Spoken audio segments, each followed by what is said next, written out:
10,000 ரெண்டாங்க வந்து நாசி கோரிங் செய்யலாமா? ஆமாங்க, செம்மையாக வேறு லெவலில் இருக்கும். டோன்ட் வெரி, சமையல்ன்ற பேரில் சமையலை கொலை பண்ண மாட்டேன் நான்.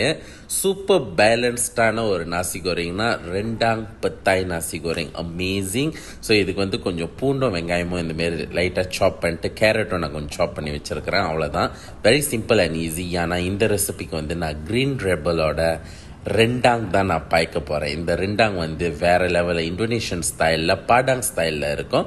பிளான் பேஸ் அண்ட் ஹலால். இதுக்கு தேவையான இன்க்ரீடியன்ட்ஸ், அதாவது தேவையான இன்க்ரீடியன்ஸில் எந்த இன்க்ரீடியன்ஸில் செஞ்சுருக்கிறாங்க, எப்படி இதை வந்து சூடாக்கி சாப்பிட்ணும், இல்லை நீங்கள் வேறு சமையல் பண்ணி சாப்பிட்லாம் அப்படின்னு அந்த இன்ஸ்ட்ரக்ஷன் எல்லா டீட்டெயில்ஸும் பேக்கேஜிங்லேயே இருக்கும். இந்தமாரி நீங்கள் இந்த பேக்கேஜிங்கை திறந்து மைக்ரோவேவ் பண்ணலாம், இல்லை சுடுதண்ணில் போடலாம், இல்லை ரீஹீட் பண்ணி சாப்பிட்லாம். இந்த ரெண்டாங் மீட் வந்து மஷ்ரூமில் செஞ்சது. ஸோ இந்த மஷ்ரூம் வந்து பீசஸ் வந்து ரொம்ப பெருசாக இருந்தனால நான் கொஞ்சம் சின்னதாக கட் பண்ணிக்கிட்டேன்.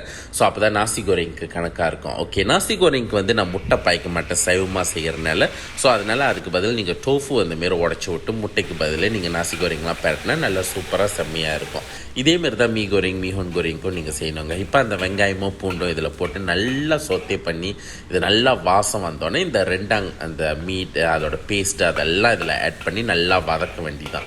ஸோ இப்போ பார்த்தீங்கன்னா அந்த ரெண்டாங்கும் டோஃபு எல்லாம் மிக்ஸ் வேலை ஆயிடுச்சு. இப்போ அதில் வந்து ஆறுன சோறு, அப்புறம் கொஞ்சம் கேரட் இருக்குது, அதோட கொஞ்சோண்டு பத்தாய் இருந்துச்சு வீட்டில், அதையும் நான் ஆட் பண்ணிவிட்டு உப்பு கொஞ்சம் மஷ்ரூம் சீசனிங், அவ்வளோதாங்க, வேறு எதுவுமே தேவையில்லை. இதை நல்லா இப்படி ஸ்டர் பண்ணி எடுத்து சாப்பிட்டு பாருங்கள்.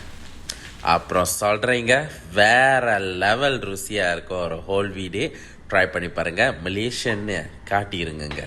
மலேசியனா சும்மாவா? பத்தாய் இல்லாமல் எப்படிங்க? வாழ்க்கையே இல்லைங்க.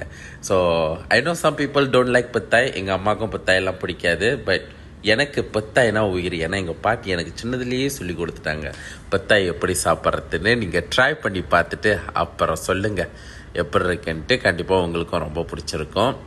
என்னென்னமோ அங்கே பேசுகிறோம் மலாயில், அதை நான் வாய்ஸ் ஓவரில் தமிழில் என்ன பேசியிருப்பேன் அப்படின்னு நினைக்க தெரில. சும்மா அப்படியே கதையை ஓட்டிக்கிட்டு இருக்கேன், வீடியோ எப்படா முடியும் அப்படின்ட்டு. ஆனால் ஆக மொத்தத்தில் இது ரொம்ப சூப்பராக இருந்துச்சு, எனக்கு ஒன்றும் ஞாபகம் இருக்குது. ஸோ உங்களுக்கும் க்ரீன் ரெபல் ப்ராடக்ட்ஸ்லாம் வேணும்னா கிளாங் வெளியில் மோர் தென் 50 அவுட்லெட்ஸில் இது உங்களுக்கு கிடைக்கும். ஸோ க்ரீன் ரெபலோட சோஷியல் மீடியா பேஜ்லாம் நீங்கள் கொஞ்சம் செக் அவுட் பண்ணலாம், எங்கே அவங்களோட ப்ராடக்ட் உங்களுக்கு கிடைக்கும்ட்டு. இல்லை பிற்பாடு நீங்கள் எங்கன்னா சூப்பர் மார்க்கெட்டில் பார்த்தீங்கன்னா தாராளமாக வாங்கி ட்ரை பண்ணி பாருங்கள்.